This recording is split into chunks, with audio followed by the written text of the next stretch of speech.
Y nos vamos a Rosario. Preocupa el aumento de casos. Se registraron números récord en 5 meses y desde el gremio docente expresaron su preocupación por la presencialidad de las clases, Ezequiel. Vamos a hablar con el doctor Emiliano Mesa, bueno, para plantear un poco esta situación. Que Antes vamos a escuchar, si te parece, sí, Ezequiel, las expresiones de Sonia Aleso, quien es secretaria general de AMSAFE, quien justamente planteaba su preocupación por la aparición de las nuevas cepas, por la circulación del virus. Bien. Y también le pidió a los padres que prioricen las escuelas. Más grave en la Argentina, por supuesto, es la del AMBA en este momento, Cava y provincia de Buenos Aires, pero estamos viendo en ciudades, en algunas ciudades del interior, Rosario, en el caso de Santa Fe, Rafaela, San Lorenzo, Córdoba capital, algunas ciudades del Gran Mendoza, del Gran Tucumán, algunas ciudades de la provincia de Catamarca y de la provincia de La Rioja con alto crecimiento de casos. En ese sentido, lo que nosotros estamos planteando es que si se sostiene, todo hace prever que los casos van a seguir subiendo, que haya cierres parciales en los lugares donde estamos viendo mayor cantidad de casos. Eso es lo que estamos planteando, combinando 3 parámetros de alguna manera. Por un lado, por supuesto, sin duda los protocolos que fueron aprobados para todo el país y que están vigentes, donde se habla de alta circulación de casos o zonas en rojo, y se plantea en esos casos un cierre temporal para bajar el nivel de casos. El segundo tema es un seguimiento epidemiológico muy preciso de cada ciudad, cada región y cada localidad, porque incluso en algunos lugares no es solo la localidad, el departamento, sino incluso en localidades pequeñas que ha habido un crecimiento muy grande y que esto impacta en las clases. Y el tercer elemento es la cantidad de casos confirmados de COVID y la ocupación de camas, que no es un tema menor, porque usted puede tener a lo mejor un departamento que no tiene una gran cantidad de casos, pero tiene agotadas las camas del sector crítico. Y esto es un elemento que en el caso de COVID tenemos que tener en cuenta. La otra preocupación que venimos manifestando es que estamos viendo crecimiento de casos en niños y en jóvenes. Sí, ese es todo un tema, ¿no? Especialmente de escuela secundaria, que son la mayor cantidad de casos de burbujas aisladas y de casos que nosotros tenemos reportados. Tenemos más reportados en escuela secundaria que en el nivel primario. Bien.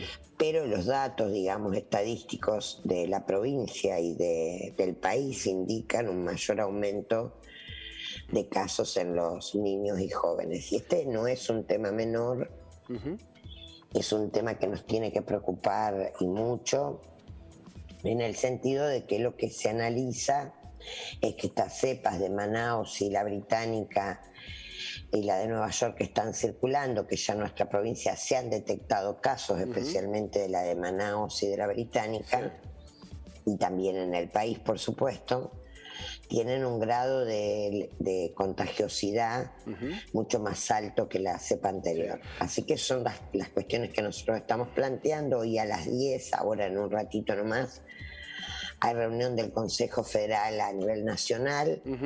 Nosotros como CETERA vamos a plantear esto como criterio general en todo el país. Bien. Apostando a que no se cierre la presencialidad en forma total, sino que se vaya viendo en cada lugar la situación y que sea en forma temporal, es decir, cerrar por un periodo determinado para que bajen los casos y luego retomar. Bueno, es realmente preocupante, ¿no? Y cómo han aumentado los casos de contagios, lo decía Sonia Aleso, en niños y en jóvenes, ¿no? Sí, básicamente lo que se ha empezado a notar en este último tiempo, y bueno, y la decisión que hay que tomar, ¿no? Respecto a clases sí, y mayor clases conciencia social y responsabilidad, ¿no? Esto que pedía Sonia Aleso a los padres, justamente en el hecho de que se priorice la asistencia a la escuela, ¿no? De proteger a los niños en otro tipo de actividades, justamente para proteger, de alguna manera garantizar la presencialidad en las escuelas, que sabemos que esto, bueno, está preocupando el gran número de casos que están registrando en las últimas horas. Bueno, vamos a establecer el contacto ahora sí, si les parece, con el doctor Emiliano Mariano Mesa, quien es integrante de la comisión directiva de AMRA Santa Fe, Asociación Médicos de la República Argentina. ¿Cómo está, doctor? Buenas tardes. ¿Qué tal, Julieta? Ezequiel? Buenas tardes. Bueno, un gusto justamente para que nos traiga un poquito aquí a esta mesa la realidad hoy para toda la provincia de Santa Fe en cuanto a la situación sanitaria, doctor. Bueno, la verdad que una realidad muy preocupante. Creo yo que a estas alturas más preocupante que el inicio en sí de la pandemia.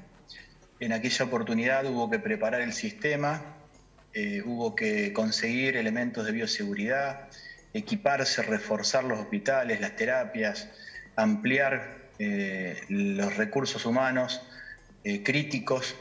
Bueno, hoy estamos más preocupados que en aquel momento porque vemos que hay como un relajamiento social, situaciones que son un caldo de cultivo para que el impacto, en definitiva, de esta segunda ola sea mayor en la población. Y nosotros tememos por la saturación, o sea, tememos por lo que queremos evitar, que es la saturación del sistema de salud. Esto no ha sucedido hasta este momento, creo yo que en toda la Argentina, el que las terapias, los médicos tengan que optar entre un paciente joven, un respirador, un recurso que es escaso, y tener que seleccionar a la gente. Vemos que si hay un crecimiento descontrolado, eso es algo que puede llegar a suceder en algún momento, que ha sucedido en todas las regiones del mundo, y esperamos que no llegue acá. La segunda ola ya está instalada, los casos están subiendo cada vez más. Creo que no tenemos que tener dudas de que eso va a llegar, porque encima hay una cuestión climática que tiene que ver con el clima, el invierno, y toda la patología respiratoria que se replica más fácilmente. Así que el temor es ese, que toda la gente pueda tener la atención y que no se sature el sistema, sobre todo en la parte de terapias. En cuanto a los recursos, doctor, ¿cuál es la situación y la ocupación justamente de las camas UTI? ¿Cómo es el estado del personal de salud justamente para acompañar toda esta segunda ola? Bueno, eso es parte también de la preocupación, porque nosotros nos encontramos hoy con terapias que en algunos lugares tienen una ocupación del 90%, en algunos otros lugares menos, depende del departamento. Y también un recurso humano que viene trabajando a destajo desde el año pasado, desde un primer momento de la pandemia. Esto pasa en todo el país, es una realidad que ha sucedido y sucede seguramente en Río Cuarto. Lo decía la propia ministra de Salud hoy por la mañana, ¿no? En un momento crítico emocionalmente para todos. Sí, aparte esto va haciendo mella y trae secuelas también con el tiempo. Tengamos en cuenta, para ejemplificar a la gente, digo, cada lugar que se va ampliando, cada terapia que se amplía, cada cama que se compra, respirador que se compra, es un elemento que va sumando posibilidad de camas. Ahora, hay un recurso que es finito, que es el recurso humano específico, como por ejemplo de terapias. Esa parte no se compra. Ahí estamos hablando de los mismos colegas que están incluidos en el sistema, que deciden tomar mayor cantidad de horas para poder cubrir más áreas, más días de la semana, y eso en el tiempo se torna realmente insalubre, se torna muy desgastante. Tengamos en cuenta que a la hora de tener el periodo de descanso obligatorio, el periodo de licencia, acá en la provincia de Santa Fe, fueron 10 días, para poder tomarse 10 días, estas personas fueron reemplazadas por otro colega, porque una terapia tiene que seguir funcionando, fueron reemplazadas por un colega que tuvo que sobrecargarse más aún. Y el que volvió de esos 10 días de licencia tuvo que sobrecargarse para que salga otro. En definitiva, no se paró en ningún momento, se trabaja de lunes a lunes.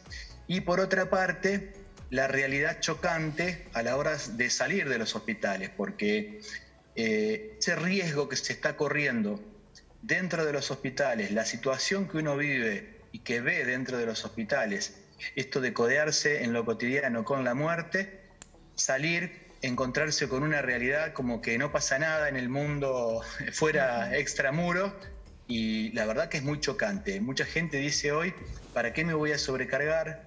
la verdad que entiendo que esto no vale la pena. Sumemos además también condiciones laborales y económicas que siempre son un reclamo latente. Bueno, todo eso hace un combo difícil para el sistema sanitario. Pasa, Doc, que si no tenés algún caso en forma directa, parece que la pandemia no se absorbe como tal, ¿no? Parece claro, que le toca a otro, que es una película que está pasando, que no pasa en Argentina, que le pasa al vecino, a algún familiar, pero cuando no nos ataca en forma directa, por el cansancio, ¿no? Esta es una guerra, una batalla que va a durar mucho tiempo y el cansancio del personal médico es irreemplazable. Como médicos me imagino que deben poder acceder a dos mundos diferentes realmente. Uno debe ser adentro de los hospitales, de los sanatorios, de las terapias y después salir, como bien lo decía Emiliano, a la calle y realmente parece otro mundo, ¿no? Esa sensación nos da. Sí, lamentablemente parece que somos hijos del rigor, tal cual es así. Esperamos realmente que la responsabilidad individual pueda prevalecer en este momento. Se está haciendo un pedido desesperado, digámoslo así, respecto de tratar de limitar lo máximo posible las actividades. En este momento las escolares solamente en el lugar donde se puedan realizar, las laborales, y también ser permeables a los cambios que va a haber, porque hay todo un sistema sanitario, hay un conjunto de científicos que no son cuestiones políticas solamente estas, que no se transforme más en estas cuestiones en temas partidarios. Hay todo un comité científico que no tiene nada que ver con la política, que asesora en el mundo a los gobiernos y acá también.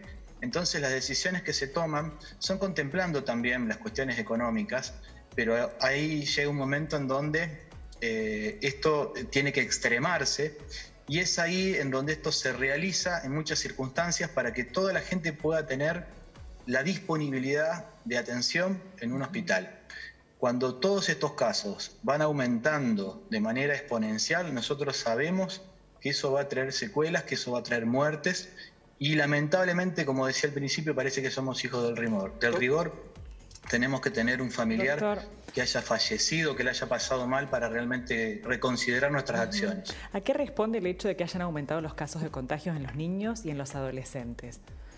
¿Podríamos pensar que a lo mejor quizás está mutando también el virus en esta circulación comunitaria que hay en nuestro país? Bueno, lo que se sabe es que a partir de la vacunación y cómo se ha comenzado la vacunación en el mundo, se reduce la morbimortalidad de la patología en el grupo etario justamente vacunado. Por otra parte, se reduce en muchas circunstancias también la edad de internación de los pacientes que llegan, por ejemplo, a una terapia. Ahora bien, sacando específicamente lo que es coronavirus, todas las patologías respiratorias incrementan y la verdad que el colegio, más allá de que es una discusión mundial, el colegio es un lugar de contagio. Esto es indudable. Les voy a contar una anécdota. Yo trabajo en una guardia de un hospital acá en Santa Fe, en el área de pediatría.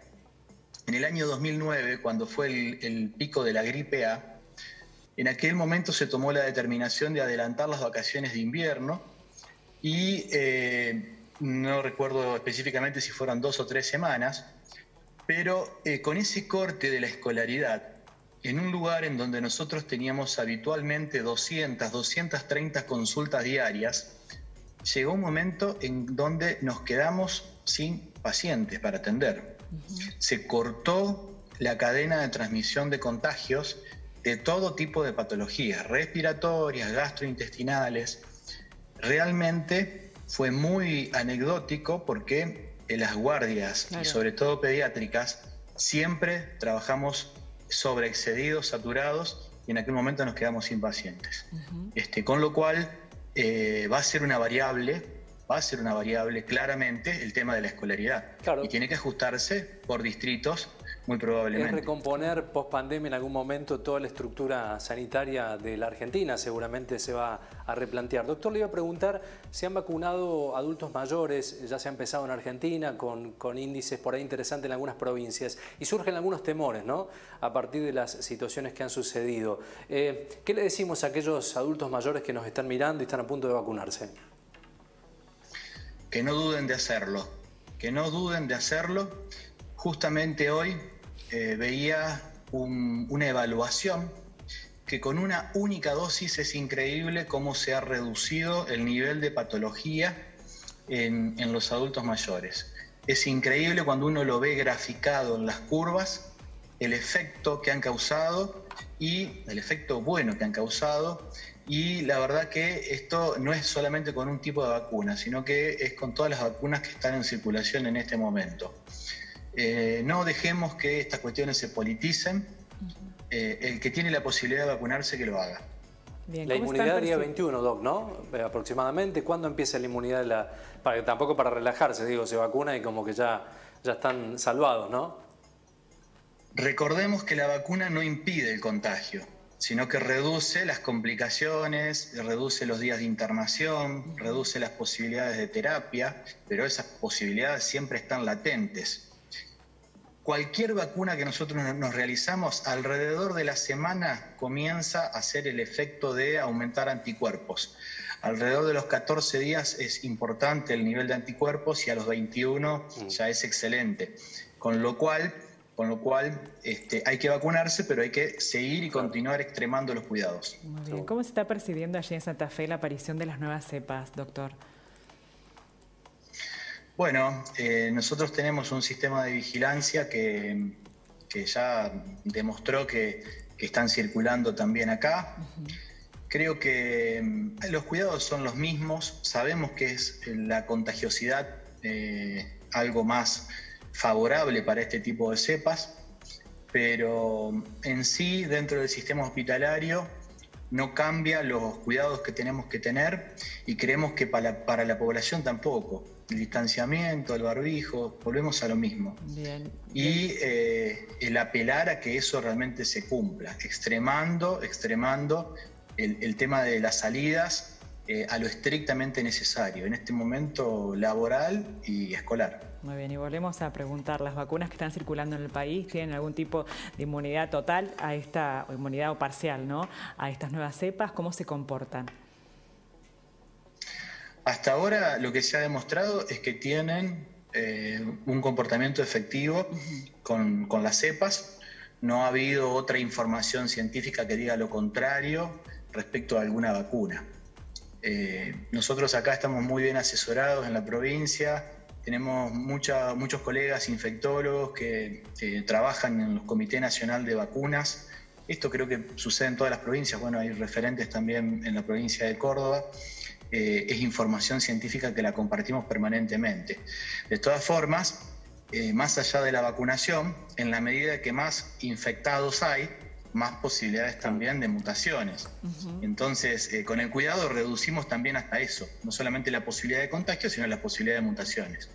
Doctor, ha sido muy completo el panorama. Vamos a seguir hablando seguramente porque esto recién inicia, ¿no?, lamentablemente, esta segunda ola. Aprovechando la experiencia del doctor, bueno, ¿cuáles serían sus palabras o sus pedidos a la gente, ¿no?, para que de una vez por todas, bueno, aprendamos a cuidarnos y extrememos al máximo las medidas posibles, ¿no?, ante los contagios?